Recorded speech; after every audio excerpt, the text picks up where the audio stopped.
Hi, I'm Dr. Donald DeFabio, and welcome to the Mayor's Roundtable. Two men, intelligent conversation around a semi-round table with Mayor Woodruff. Mayor, it's the first show of 2016. We're leading off strong now, and we're going to have some updates, a little bit about the redevelopment and what's going on in municipal offices, and we're going to talk a little bit about volunteerism tonight, I believe, correct? That's correct. That's correct, Doc. And we have Noel Jenko, who is the president of the First Aid Squad, who's going to join us at the second portion of the show. But on the first portion, I thought we'd kind of talk a little bit about what's occurred. So we did miss January, and some things have happened. So we got a little update to do, but first, I do want to welcome our live audience. I wish everybody would give themselves a hand, please.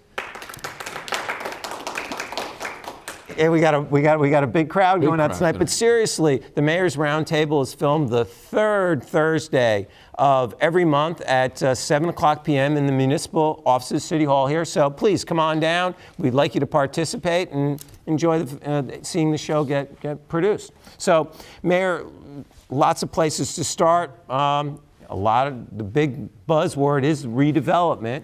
So any updates? I know we just had everybody got together. We had the open house, was it, I believe, on the redevelopment? That's correct, Doc. A few weeks ago on a Saturday, our professionals came down here along with some of our administrators and some council members and basically hosted what we'd call really an open house where a lot of the conceptual drawings of what we hope to do with respect to the new downtown municipal facility was up for everyone to take a look at, to make comments. And we thought it went very, very well. It went for about 4 or 5 hours and was well received. And some interesting comments were brought forth by individuals. What we managed to do is get a lot of individuals who don't come to the meetings, okay? And I would say, at least during the period of time when I was here, that the better part of 60 to 70% of the people that went through while I was here were not people that you usually saw at the meetings. So that was a good thing. And that's what we want. We want to make sure everybody gets the information. And I know Mr. Pasicolo, our business administrator, was here and he was participating. So that went very well. And where we are with that is we are within the next month or so expect to sign the contract, if you would, with Little Flower. Nice. But you know, people need to remember that there's 2 steps to this. The first step is getting us a new facility down here, and the second step is the redevelopment of the current property that Little Flower owns. This is meaning the township facility is the most important thing that needs to get done. All right, so that's the priority. That's the priority, and we hope to start taking some borings on the property within the next 2 to 3 weeks. And which is good because people will start to see things being done, and that gets us going, right? So we're very happy with that, and we're ready to go. Excellent. And I know, thanks to the Communications Committee, they put together the highlights of that, which is on the website as well as, I believe, TAP as well. So people can get, if you didn't make the meeting, you can get the information there. So that's correct. And other things are going on, Doc. We had Kevin Hall left as a council person. Kevin was an elected official for quite a few years and is replaced by Mike DeQuilla. Okay. And Michael's a tremendous addition. Michael's an engineer by trade, and I think as we proceed into this redevelopment and start to deal with redevelopers and the proposals and so on and so forth, I really look for Michael to get involved and being a point person with respect to dealing, because of his understanding of the whole process. So we're very happy to have Michael along. Kevin remains assisting us in the redevelopment project. We've appointed Mark Fasher, current councilman, to head up the process, take Kevin's role. Kevin will be an assistant, so to speak, because Kevin brings an historical perspective to the entire thing.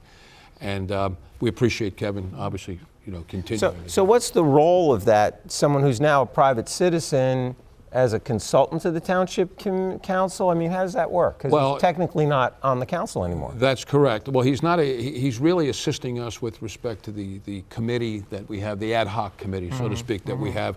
It's a non-paid position, okay? And Kevin it would be, in my mind, as well as the council, it'd be foolish if somebody had that kind of an understanding to simply say you've got to leave. Yeah, I understand that, but just doesn't help. My question is, can we get more citizens involved in some of these ad hoc committees? What do you think? Well, it depends, because I know we have an ad hoc committee on affordable housing, and I've got a couple individuals involved there. They also happen to be on the planning board and so on and so forth. So it's a way for more people to get involved. Well, it's about volunteerism, which happens to be the topic tonight. Okay? Appropriate, isn't it? We'll segue into that a little bit. But it's this town, the people of this town have a lot to offer, and so many come out, and it cannot get done simply by saying we're going to elect 6, 7, 8 people and let it happen. Just let it happen. Sure. On the police front, we had 3 individuals retire within the last year. We have hired 3 new officers who are all sworn in, and now next Tuesday we are swearing in, I should say, from a standpoint of individuals going into the position of sergeant. They're already employed, so that's nice. And nice changes on yes, the police department. Chief DePasquale is very, very involved. He's making some changes, and we look forward to that.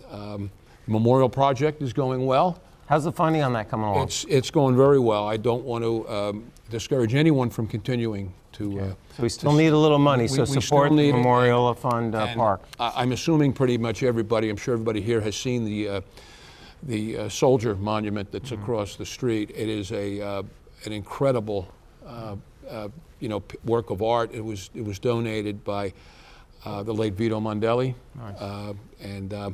So that has really enhanced that park, and we're getting there. And I think our goal to have that done by Memorial Day is well within reach. Well, let's make it happen. So we're going to ask everybody to continue to support that. You can get the information on, again, the website for the town. So speaking of the website, it's under redevelopment. Do we have any ideas on when that might be ready to roll out? I understand that there have been meetings just within the last few days, very productive meetings, and it's been estimated that probably by mid-spring it'll be up and running. Okay, excellent. Excellent. In full force. So that's another area that we're now all this stuff costs money, Mayor. It does. When do the budget hearings start? Budget hearings begin probably within the next month. We hope to. Really? That soon? Well, we'd like to present the budget in March. The reason it's important to do so is the longer you wait to present the budget, and then the longer, particularly when it comes to capital expenditures are anything that have a life expectancy of 5 years or more, and a truck, okay? Now, by the time, if you don't pass a budget till June or late spring, early summer, by the time it comes around now to going out for bids, you're not getting these items in a timely fashion. So that really holds us up, and we've gone to great pains to put together 5-year capital plans. So if we can't get the items purchased, then what good is a plan? Okay, so we really want to speed that up. Our CFO, Mike Merceau, and John Bricicolo, our business administrator, have worked very, very hard with our department heads. We've looked to do things budget-wise a little differently this year.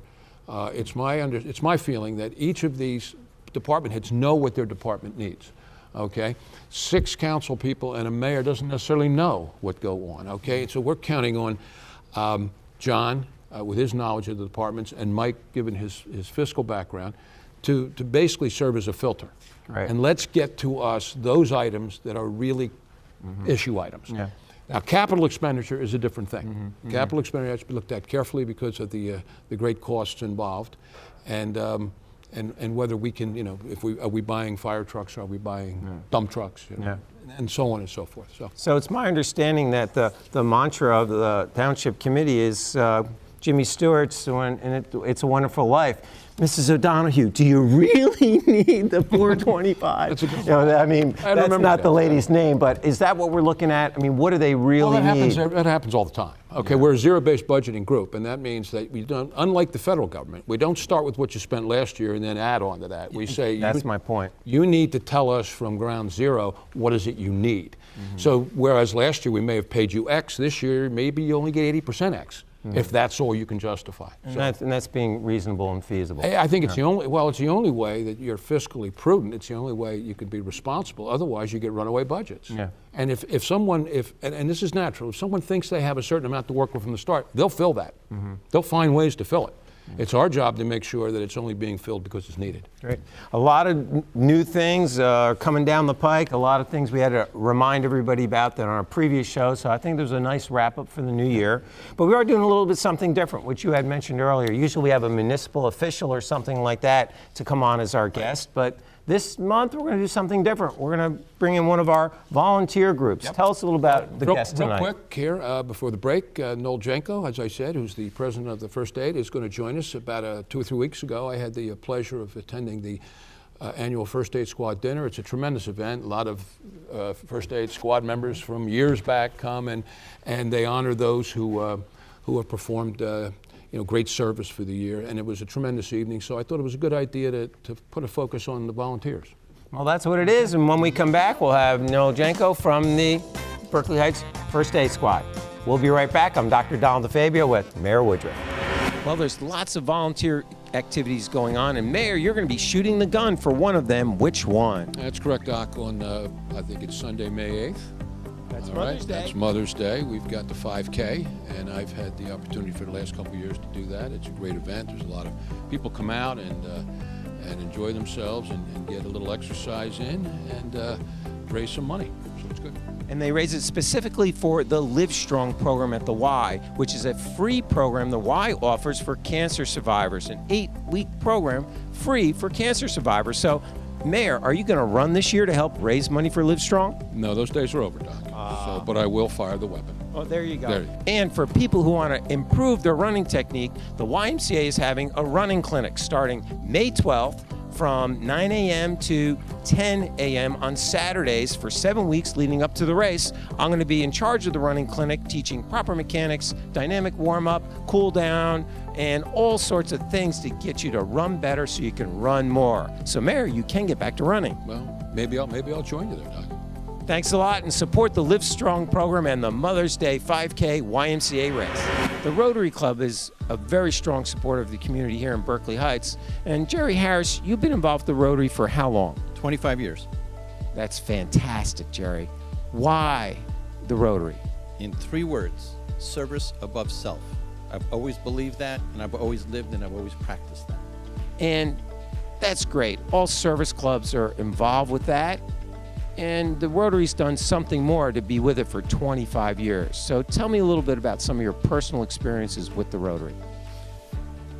What I like so much about Rotary is that we invest in other people, both internationally and nationally and locally. We help with the fire squad. We've given vest to the police. This Berkeley Heights Rotary Club has invested and given money to Ecuador for kids down there. We help house them, and we also invest in bringing them up here.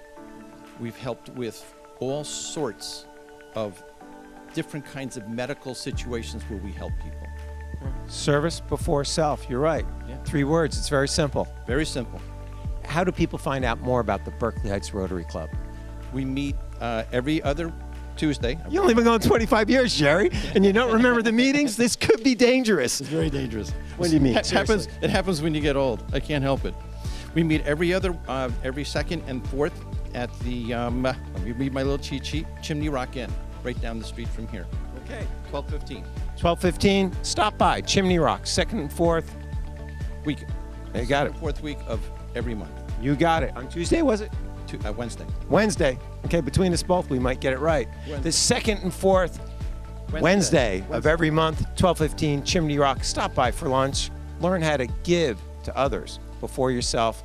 Let the Rotary lead by example. Jerry, thank you. Thank you, Doc. Welcome back to the show. It's the Mayor's Roundtable. Tonight, we're going to talk about something a little bit different. If you think about it, people aren't really known for or remembered for what they really are and what they do, but what they give and what they give back. That's really a lot of times what we're remembered for, and what really impacts other people in the community is how much we give and we give back. And if we look around us in Berkeley Heights, we got a lot of great organizations that are volunteer-based and service-based. And one of the most significant for all of us is the Volunteer Rescue Squad, and that's who we're going to talk to. Noel Jenko, president of the Berkeley Heights Volunteer Rescue Squad. Number 1, thank you for serving us. And number 2, thanks for coming out tonight. No, you're welcome. Tell us a little bit about the Volunteer Rescue Squad and what you do. Well, I mean, we are about 50 members strong when you take into account all of our regular members and associates and cadets and college students. We service the community 24/7, 365 days a year.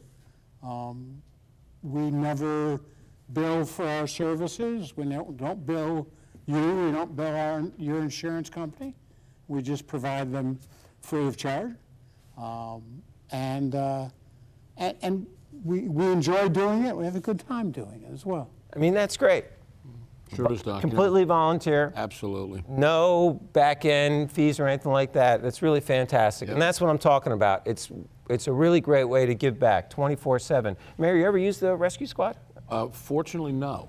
But obviously, I know many that have, and you know, it's like you said. I think what you said was well said, Doc, and that is that it's these individuals that well, people know we have a rescue squad, but you know, until you need it, they're really kind of out of sight, out of mind. Yeah. Speaking about that, what do you think is one of the biggest questions people have about the rescue squad? I mean, when you're out and about, are there common questions that you get? Yeah, believe it or not, I mean, some of them totally unrelated to healthcare. People ask us if we're part of the fire department, which we are not. I mean, you know, we are an independent rescue squad company. We're actually, I think we have our 75th anniversary coming up in 2 years. Wonderful. So, you know, but a lot of people think that we're part of the fire department. That's a common, you know, EMS and fire are often combined in some towns, but in our town they're not. So we get that question a lot. You always get the question of, should I call 911? Why? You know, it's trivial. It's not that big a deal. I'll take myself. And what we always say is don't do that. I mean, we're here to service the community. We sign up for it. We don't mind doing it. And if we pick you up and determine that there's something wrong with you, essentially you get triaged in the ambulance. So by the time you get to the emergency room, they know who you are, they know that you're coming, they know what's wrong with you, and they can hopefully already have a place for you, as opposed to you sitting in the chairs in the emergency room, waiting, why aren't I being seen, what's the story? So, I mean, it's really a better way of doing it. Like I said, we don't mind what we sign up for. That's a huge point that I think everybody grasps. If you think you need to go to the emergency room, call 911, take the ambulance brings you right in. That's what Noel just said. And you're not going to have to sit out front. You're going to bring you right in, and if you are emergent, they're on you immediately. Yeah.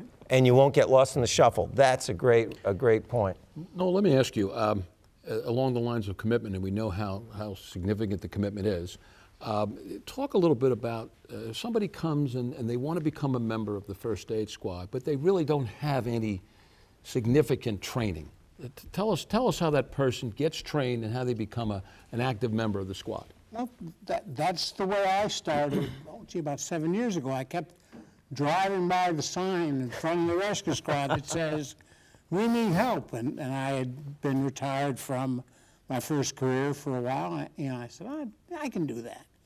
And what we would do is take you in, make you an associate member, let you ride with a crew to see a couple of things. Do you like it? Are you set up for doing it? Do you have the ability to get out of bed at 2 o'clock in the morning, be away for an hour and a half, and then go back to sleep? Or are you one of those persons that's up for the rest of the night and shot for the rest of the day? But we bring people on as associates. To become an EMT takes now about 190 hours of training. It's probably about 120 of class and maybe 60 or 70 of doing work either in a hospital or a mobile intensive care unit. But that's a big commitment. That training is actually paid for by the state. Wow. Depending on where you take it, there's some courses that don't take what is known as a train fund, others that do. Union County College does. They have an excellent training program.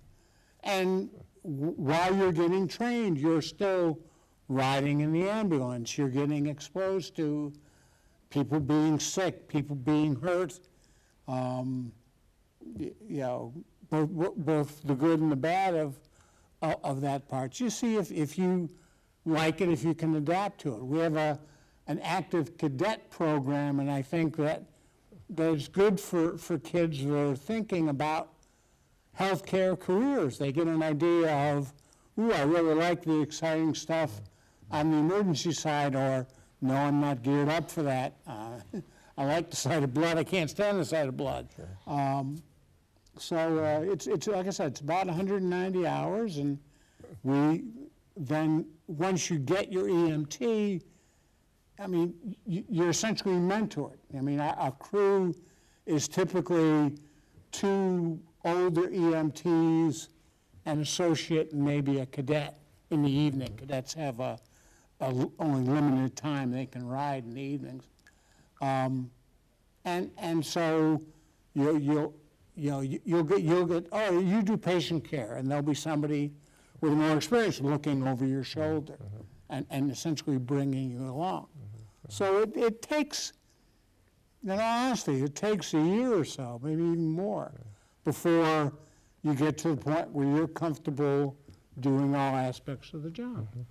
Now, that cadet program, I gotta admit, I'm very impressed by that, because it seems to me, my perception, that the young men and women that do that are really outstanders in their academic profile as well, and it makes them quite unique, isn't it?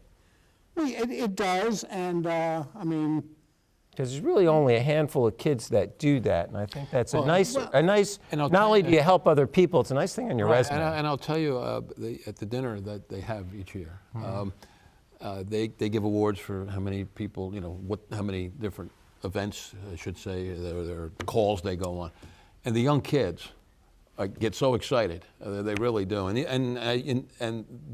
you can see how much of an effort and a commitment they've made. Now, obviously, Noel would tell you, these kids go to college, and now you got to fill those ranks. Yeah. And maybe they move back here, but maybe they move to Iowa. Yeah. Maybe they move to Michigan. Okay, well, at least you've got somebody out there now that's going to keep giving back. But it's something we have to keep replenishing. And, how's your membership status these days? Where do we want to fill in those slots, where we need people? We can always use additional members. We could, in particular, use additional members that can ride during the daytime hours. I mean, it used to be a little bit easier to attract people in the daytime, and you get people like myself who are retired, but we can always use people during the day. People at night, those are a little bit easier, because it's people who tend to have regular jobs, and they get off their regular job at 6 o'clock, and they start riding their evening shift at 7 p.m. and goes to 7 a.m. the next morning. No, it makes a lot of sense. Now, what about continuing ed? Do you get refreshers on your EMT, and how does that work? There's a process. I mean, the EMT, it's a license that's issued by the state, and it's either some of them are for 5 years. The newer ones are back down to every 3 years, and in that 3 years, you've got to take 24 credits of it's 3 particular courses. They're typically day-long courses. 8-hour courses. And then, smaller pieces. We ourselves have training once a month. Sometimes those training sessions are good for CEUs. Sometimes they're not. But we always have monthly training for all of our members that we can participate in, just to keep current. Yeah, which is great. Sam, I like that idea, Noel. Keep it up. Keep it up. You might be coming to my house someday. Keep it up. I like that. One of the things we find is that we don't. You can go, if you're riding a 7 p.m. to 7 a.m. shift, you can go for a number of weeks where there'll be no calls on your shift. And there are other people that always seem to be in a shift that gets a lot of calls, and there are other people that never seem to get any calls. So, I mean, the training's important because we're not all of the same level of experience, even though we may have been on for the same amount of time. Keeps your skills sharp. Now, Noel had something earlier, and I just want to clarify it. It's not a municipally funded entity. That's correct. So do we give them any money, Mayor? And if not, why not? Well, we have an agreement with respect to the building.